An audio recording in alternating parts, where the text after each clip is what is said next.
Hello everyone, it's Seth, probably better known as Saffron Olive, and it's time for another daily dose of Dominaria United spoilers. So, I know, it's the weekend, but spoiler season rolls on, and we got some spicy cards to talk about today, so we should probably jump right into it. Start talking sweet new Dominaria United cards. Before we do, a couple of quick reminders. Number one, if you want to keep up on all the latest spoilers throughout the day, you should head on over to MTGPreviews.com. Number two, if you need some of these cards, or really any cards, you can get them from our awesome sponsor, Card Kingdom, over at cardkingdom.com/MTGGoldfish. And if you get a free goldfish sticker, just let them know you want one in your order notes, and they will be happy to hook you up.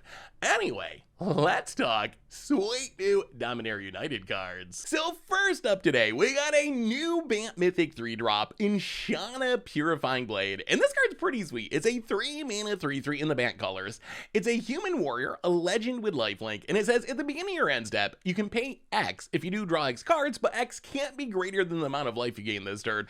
So when this card was first revealed, it seems like everyone focused immediately on Commander, but I think we gotta change the way that we look at cards these days. So many cards are focused on Commander, and there's so many legends printed these days.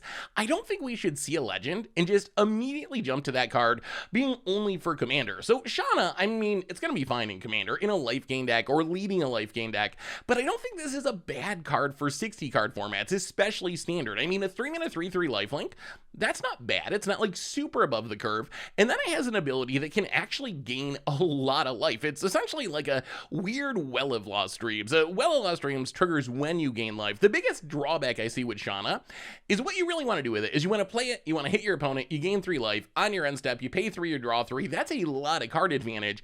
But remember, if you go with that plan, Shanna does have to be alive when you get to your end step. If you attack and it trades off in combat, it's not going to be there for its ability to trigger, which is a bit of a drawback. But you can also draw from gaining life in other ways. Maybe you got a Gala Greeters and you're just playing creatures and you're gaining 2 life, and then on your end step you're like, pay 2, draw 2. That's a pretty good deal. Or a Broker's Hideout, which gains a life when it sacrifices, and you tutor up a land, then you pay 1 on your end step and draw your card. We see Tamiyo Safekeeping see some play as a way to protect a permanent. This can protect your Shanna and gain you 2 life, and then pay 2, draw 2 cards. So I could see there being a shell where this was a really powerful card, and as a 3/3 lifelink for 3, it's not bad on rate. Like I said, it's not like super above the curve or anything, but it's not so lacking in power that you just can't play it in a Standard deck. So I think maybe there could be some sweet Bant shell in Standard that could take advantage of Shanna, maybe not as a 4 of, but in some number. I also think this is a card that we're probably going to see people playing on Arena in formats like Historic, maybe Explorer. People love their life gain decks. They absolutely love them. I have never seen a group of people love anything more than Arena players love to play life gain decks. And this seems like a really nice payoff. It's cheap enough to work with Coco. You got your Soulborns, you got your Soul Attendants, so you're gaining all this life, and then you get your Shanna down, and then you just draw a ton of cards to refuel. So worst case could be a good sideboard card to help you keep up with the grindier matchups. Best case, it could be a main deck card. The only issue I have with it in formats like Historic and other older formats is it doesn't really synergize with Righteous Valkyrie, which is like the big payoff for most of these decks. You really want your creatures to mostly be Clerics and Angels to work with your Righteous Valkyrie. Is Shanna gonna replace Righteous Valkyrie? Probably not. Righteous Valkyrie is pretty awesome as a payoff for life gain, but maybe there's still a way to make it work. As far as Commander is concerned, the unique part about Shanna is it's a Bant life gain commander, and Bant life gain just is not an archetype. If you go look on EDH Rec, I don't think there's any Bant life gain decks in Commander. I'm sure someone's brewed one, but it's just not really a supported archetype. So this is our first Bant lifelink commander, and Blue does add a bit to the deck. We have plenty of mono white life gain, white green life gain. Those are very supported archetypes. Ban, it doesn't add a ton. Obviously, you get the good blue like interaction. You get counter spells, which are just super powerful in Commander. But there are some kind of funny shenanigans like Delusions of Mediocrity. 4 mana, when it comes into play, you gain 10 life. When it leaves play, you lose 10 life. Well, that gain 10, if you can just dump all your mana into that and potentially refill your hand, or like Illusions of Grandeur, 4 mana, gain 20 life. When it leaves play, you gotta lose 20 life, and it has cumulative upkeep. But still, if you can make a ton of mana, this can be draw a quarter of your deck almost. Like, it is a huge amount of card advantage. Plus, you get stuff like Augury Depth or Daxos is pretty cool. Hit your opponent and gain some life. Sphinx's Revelation for even more life gain and card draw. So I could see this building a sweet Bant life gain deck around Shanna because, well, the Lost Dreams is like the best life gain card in Commander. It's like the best source of card advantage. So I think having that ability stapled on your Commander actually has potential to be really powerful. So Shanna, yes, it is a card that's good in Commander, but don't write it off as a standard card just because it's a legend.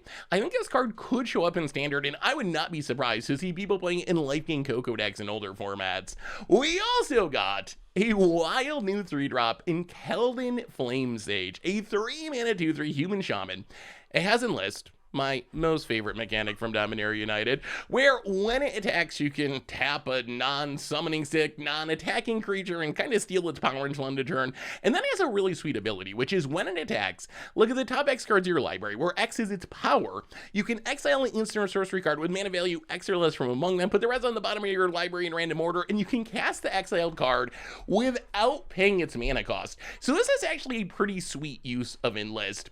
My big criticism with Enlist is in Constructed, it's just not often going to be worth it to tap down a non-summoning stick creature to add some power to your Enlist creature, but in the case of Keldon Flamesage, it just might be because the ceiling on this is kind of ridiculous. So the comparison, it's kind of like a twist on Dreadhorde Arcanist, not as good as Dreadhorde Arcanist, but it is nice that it digs through your deck. You don't have to have a full graveyard, but being 3 mana instead of just 2 mana is a big drawback, but that's probably the easiest comparison. But imagine the ceiling on this card. You have like a Shakedown Heavy, or a Rotting Registrar or something. You attack with your Flamesage, you tap down your massive 3-drop, and then you can hit an Emergent Ultimatum for free. You can hit an Eerie Ultimatum, name some huge instant or sorcery, and cast it for free. That is probably just going to win you the game. So I know it's kind of like Magical Christmas Land. You got to get down Flamesage, it's got to live, it's got to attack, you got to have the other creature to tap to pump its list, you got to hit the right thing on the top of your deck.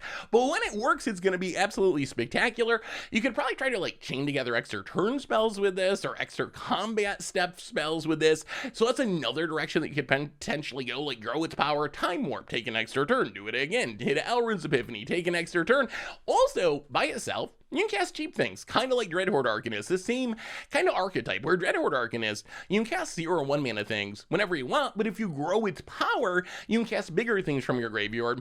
Keldon Flamesage, kind of the same way. If you hit a Crushing Footfalls on the top of your deck, or a Thoughtseize, or a Restore Balance, or a Living End, you're going to be able to cast those for free. In Standard, it's also pretty cute with Mind Link back, where that's going to give you a flying version of Keldon Flamesage, which is actually going to be at least a 4/3, which is pretty nice, because one of the downsides, in a big downside of Keldon Flamesage, is it does have to attack to do its thing, and it only has 3 toughness. So how many times you're going to be able to snowball this and get in, that's going to be up for debate. Although you can hit like removal spells to clear blockers out of the way to try to snowball it that way. Probably the best thing to do with this, though, is just like try to hit spells that you already want in your deck. We talked about all the against the odds way, like play a big thing, try to hit an ultimatum and win the game, but probably a more competitive thing to do with this card is like Coco into it, and then the next turn, tap down something so it gets to 4 powered when you attack. Hopefully you hit another Coco, or you hit a removal spell. In Standard, you can kind of do the same thing with Storm the Festival, get a Flamesage and something else with some power, and then tap that thing, and Flamesage, try to hit another Storm the Festival, and just grow this huge board. So that's probably going to be the spikiest and most competitive way to play it. Also in Commander, works good in a bunch of different archetypes. It's sweet in Prosper because you're casting stuff from exile. Works well with Feather because Feather cares about instants and sorceries, and then you get them back with Feather and do it again, so it's a way to dig and generate card advantage. So it'll probably see some play there. Also worth mentioning, it's a Shaman, so maybe we can play it with like Harmonic Prodigy or something. I don't know if it's going to be worth it. The problem with playing in Shaman is Shaman normally want to be super creature heavy. Like you're trying to Rage Forger people, and the more Shaman on the battlefield, the better. So you usually don't have room for very many instants or sorceries, so it might not work in the traditional Shaman deck, but it is something worth keeping in mind. It is an attack trigger. Doing it twice, if you can find a way to get enough spells in your Shaman deck, could be pretty powerful. So Keldon Flamesage, I love this card. This feels like the kind of card that I can't wait to build around. Whether or not it actually sees competitive play, I don't know. I think it might have a chance in a format like Standard, but really, I'm more excited about just the huge, ridiculous things this card can do. We also got a new green 3-drop spider in Llanowar Greenwidow. So a 3-mana 3/4 spider. It's got reach and trample, and then it has domain of 7 and a green. Return it from your graveyard to the battlefield tapped. It gains, if it would leave the battlefield, exile it instead, and the ability costs 1 less to cast for each basic land type among lands you control. So if you have full domain, all 5 basic land types. It comes back into play for 3 mana, which actually isn't bad. And the comparison for this card is a little bit weird, but I think it's actually a good one. And that's Old Growth Troll. I think this is our Old Growth Troll replacement on level 1. It's a little bit worse overall, like Old Growth Troll, 4 toughness, Llanowar Greenwidow, only 3 toughness. Old Growth Troll, gonna make mana after it dies. Llanowar Greenwidow, you're just going to be chilling in your graveyard till you get it back, but they both end up being 3 drops that have 4 power that essentially make another 4 powered creature. So I think that's level 1. If you're looking for a replacement for your Old Growth Troll in like your mono green deck, I think the Llanowar Greenwidow is just the right place to start. It does a lot of similar things. Yeah, because of the domain thing, you probably got to splash some Triomes or whatever, which might be clunky, but I think it'll probably be worth it. And reach is a nice upside compared to Old Growth Troll. Being able to block some of the dragons running around or other flyers, that is something that Old Growth Troll couldn't do, as is the fact that Llanowar Greenwidow only is single green mana. The biggest drawback of Old Growth Troll is it's triple green, which means you pretty much got to be mono green stompy to play it. Llanowar Greenwidow, much more splashable in multicolor decks. Another way to play this card that I'm actually pretty excited about is to see if we can have some sort of graveyard deck in Standard.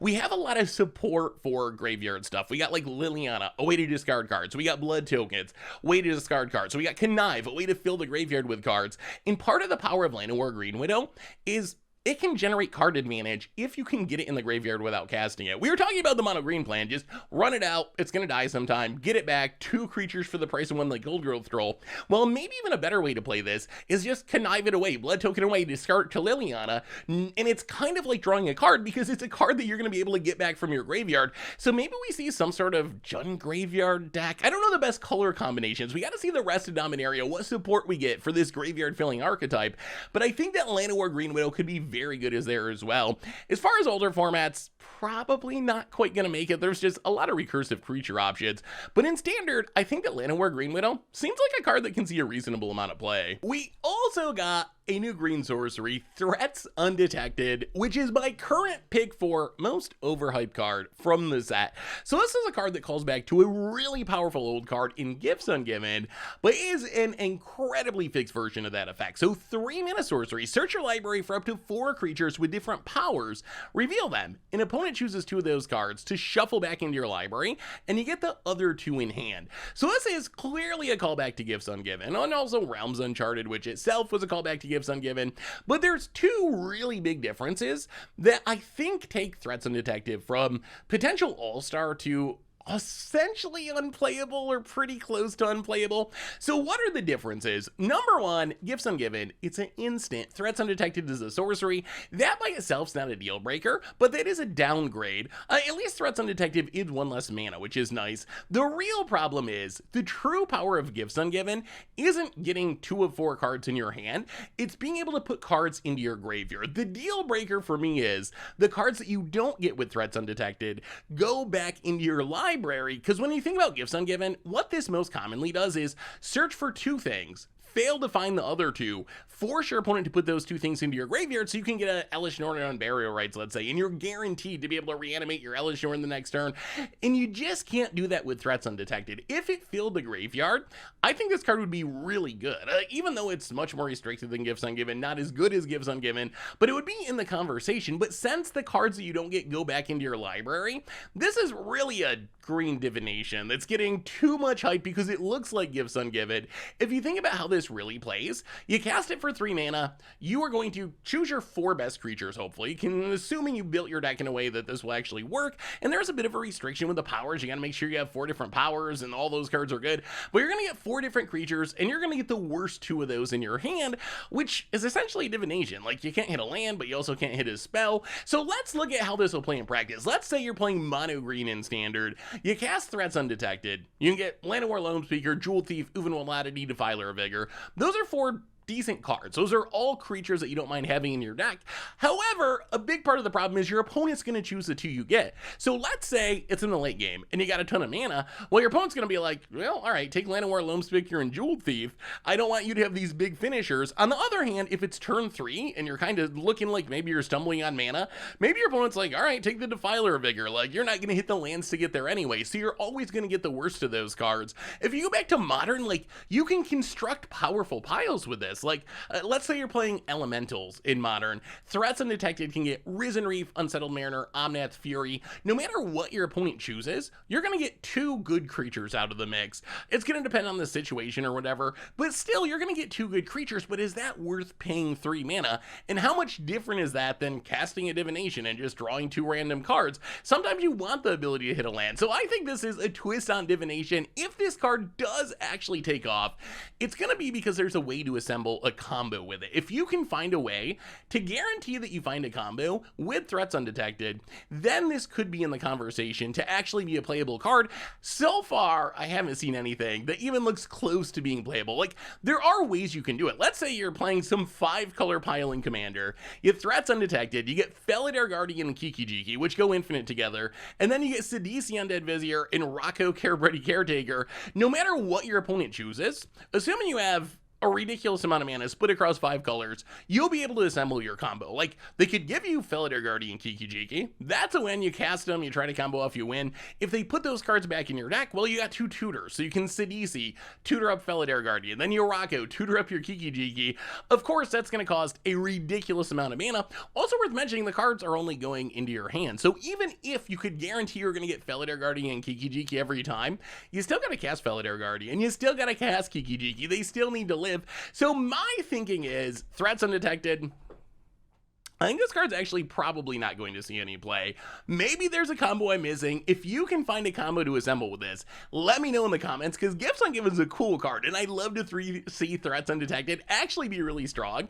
But my guess is this is something that players play a little bit, find out it's really more of a divination than a Gifts Ungiven, and it just slowly kind of fades away, and everyone forgets that it even exists. So if you have another idea of how to make it work, definitely let me know in the comments, but I think this might be the most overhyped card that I've seen so far from Dominaria United. We also got a new legendary vehicle in Golden Argosy, a 4-mana 3/6 vehicle with Crew 1 that says, when it attacks, exile each creature that crewed at this turn, return them to the battlefield tapped under their owner's control at the beginning of the next end step. So you're probably thinking, wait a minute, Crew 1, like, I'm blinking 1 creature, that doesn't seem that good. It's important to point out that Crew is power of X or more. So in theory, you got your Golden Argosy out, you can tap every single creature on your battlefield to crew the Golden Argosy, even though it's only a crew cost to 1. So this can be blink your entire board every single turn.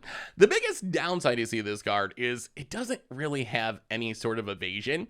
So if you're going to try to do this repeatedly, you got to be able to keep attacking with a 3/6 island creature, especially disappointing because the ship literally looks like it's flying over buildings in the art. So it seems like it should have flying, but for some reason it doesn't. So that's the biggest problem. If this had flying, I'd be super hyped for it. As a ground creature, I think it's going to die and not be as consistent as you want. So it compares to things like Ghost Away or Eerie Interlude, with the biggest twist being it's not going to save your creatures from a wrath. Part of what you can do with a card like Eerie Interlude or Ghost Way is wait until your opponent casts their Farewell or Wrath of God and just blink your team and save it from the wrath, get it back on your end step. Golden Argosy only is going to work during your turn because you got to attack with it. So this is really like a Panharmonicon style card where you're trying to like blink your Muldrifters and your Ravenous Chupacabras, anything with ETB triggers, and then get them back to reuse their ETB trigger.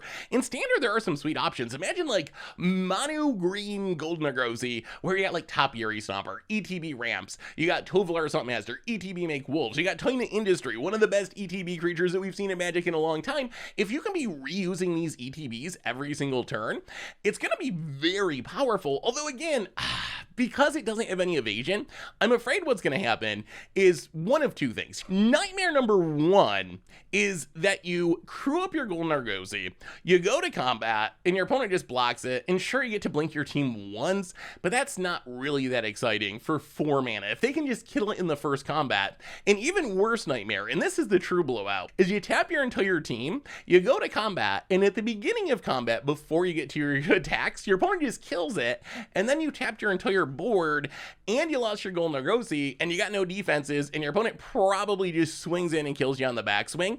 So there is a ton of risk tied up with the power of this card. I think where this will probably shine most, honestly, is in Commander. In Commander, you got 3 opponents, so finding someone that can't easily block Golden Argosy. Gonna be a little bit easier than in a 1v1 format, and we already got blink decks in the format. Bragos, Runes, Aminatu. So if you're playing a blink style deck, a Panharmonicon style deck, this is a cool vehicle to add into your deck.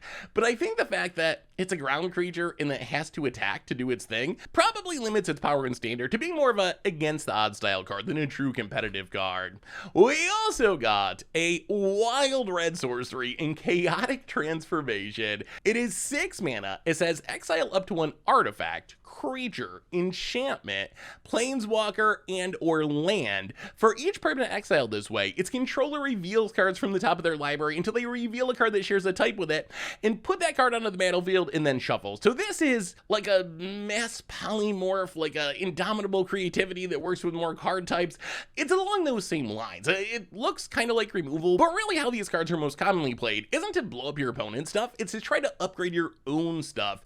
The challenge is, if you look at something like Indomitable Creativity that is developed into a modern staple, in all honesty, you can control it. The trick of building around something like Indomitable Creativity is you make sure that you don't have any real creatures in your deck, but you make, artifact tokens with Fable the Mirror Breaker or whatever, and then you know that when you Creativity, you're always getting your Archon of Cruelty or something. It's going to be a lot harder to control with Chaotic Transformation because it only works with specific card types. You can't make artifact tokens and get creatures out of it. If you sack an artifact or exile an artifact, you're going to be getting an artifact. If you sack a creature or exile a creature, you're going to be getting another creature.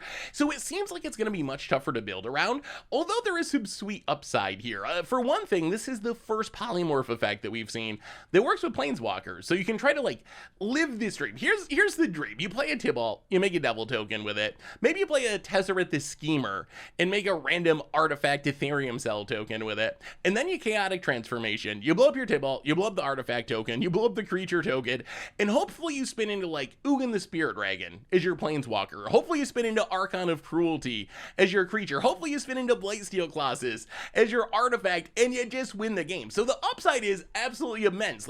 When it works, it's going to be absurd. The problem is, if you want to consistently have a Tibalt to make a token in sacrifice, you're probably going to have to play 4 Tibalts. So there's also a pretty big risk that you Chaotic Transformation, hit your Tibalt, and spin into another Tibalt, or hit your Tezzeret and spin into another Tezzeret. So that's kind of the drawback, is it's going to be tricky to actually make this consistent. Or you can try to use things like Fable the Mirror Breaker. That's another easy way to power this up. It might be the best way in standard, honestly. Fable the Mirror Breaker takes and gives you 3 different card types for 1 enchantment. You get a creature token that can attack and make a treasure token, and then it itself is an enchantment, so you can hit all those things from a single Fable the Mirror Breaker and potentially spin into a new enchantment, maybe Omniscience, so not in standard, but something like that. You can hit a huge artifact like a Blightsteel Colossus, you can spin into another creature. So there are some really sweet synergies for this card, but as I said before, I don't think this is really a competitive card. If you're thinking about modern or something, yes, you can try to hard evidence and make a crab and make a clue and then sack them and hit something big, but it feels like it's mostly just worse than Indomitable Creativity or Polymorph or Transmogrify. It's more mana, it's more difficult to build around, it's more risky. I do think in standard it also synergizes really well with Hinata. If you can hit all 5 types with Chaotic Transformation, you can cast it for 1 mana. So that's something I'm really hyped about. I still isn't going to be good. Is that the best thing you can do with Hinata? Maybe not, but it sounds like it's going to be absolutely ridiculous. If you can 1 mana Chaotic Transformation, who knows what crazy stuff you could put on the battlefield. As far as Commander is concerned, I actually kind of like this card.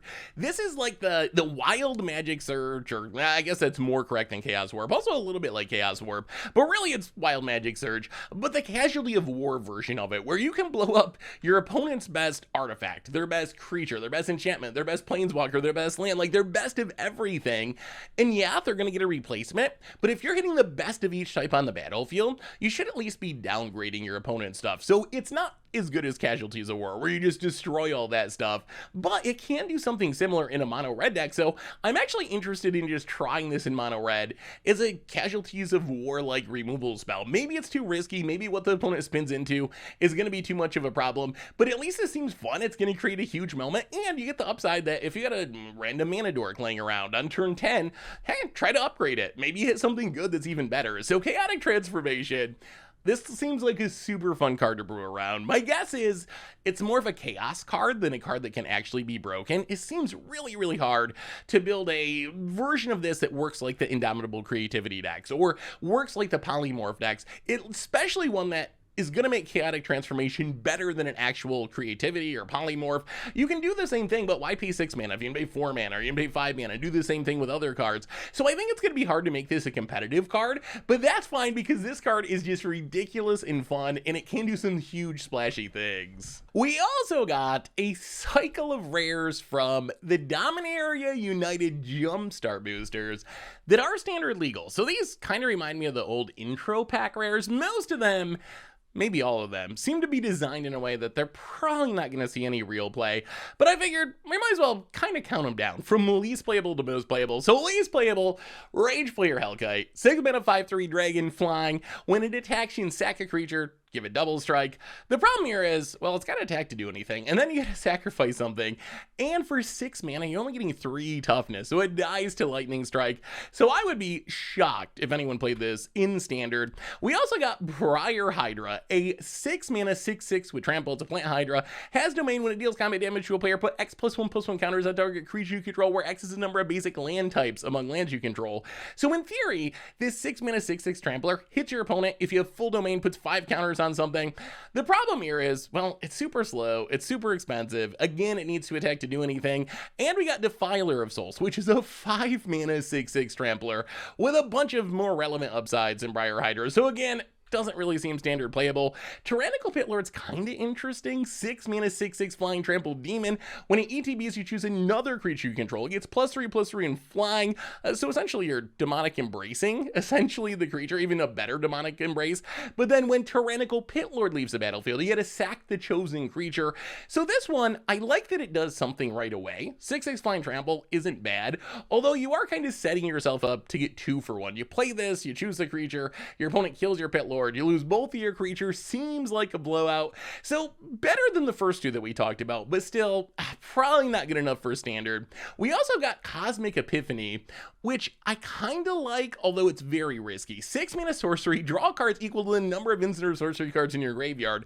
This can easily be a 6 mana draw 7 or a 6 mana draw 20. The problem is if your graveyard gets shut down, it does nothing, and it's a sorcery, and taking off a turn, spending 6 mana at sorcery speed, even to draw a ton of cards, that can be challenging for most decks. So this is one. Spellslinger Commander, I think, is in the conversation. The art is also really sweet of people, I think they're playing basketball out in space, is what it looks like to me. But in a Commander Spellslinger deck, I could see playing this as a card draw spell. Standard, probably a little bit too sorcery speed, a little bit too expensive.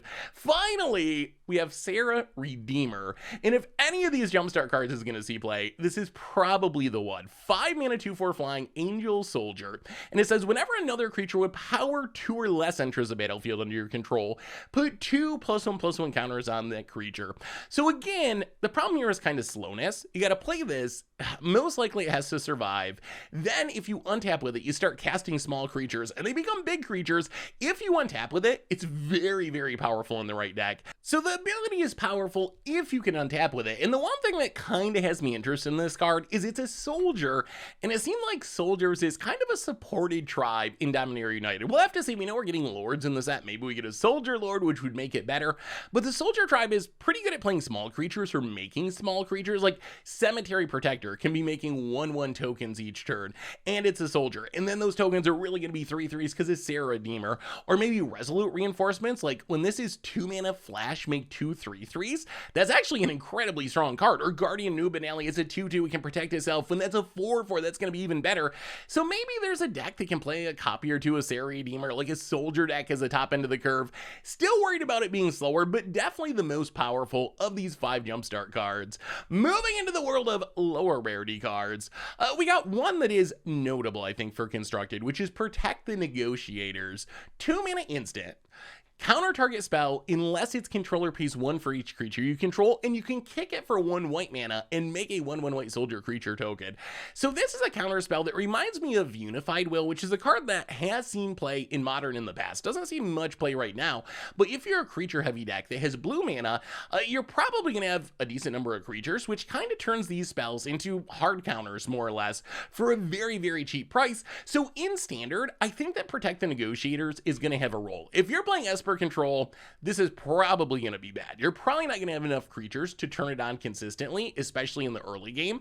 On the other hand, if you're playing like blue-white tempo with Intrepid Adversary, Spectral Adversary, Elite Spellbinder, which is a real deck that doesn't lose much at rotation, then I think this could be a sideboard all-star. It's adding a body to the battlefield, which is nice. You're going to have a bunch of creatures, so it's often by the mid-game going to be a 2 mana, only 1 blue mana required hard counter, which is really powerful. So keep this one in mind for a tempo style decks. Go wide decks that happen to have blue mana. In those scenarios, Protect the Negotiators could end up being a very powerful sideboard option. Finally today, just some random lower rarity stuff that most of it's going to be limited fodder, although some of it's going to be very good in limited, like Frostfist Strider, 5 mana 4/4, War 2 Elemental Giant, ETBs, tap a creature, and it gets a stun counter so it doesn't untap the next untap step. That feels like a limited bomb uncommon. Also a couple of uncommon legends, which aren't like super powerful, but if you want to build uncommon decks in your commander pod, or maybe play them in Historic Brawl on Arena or something,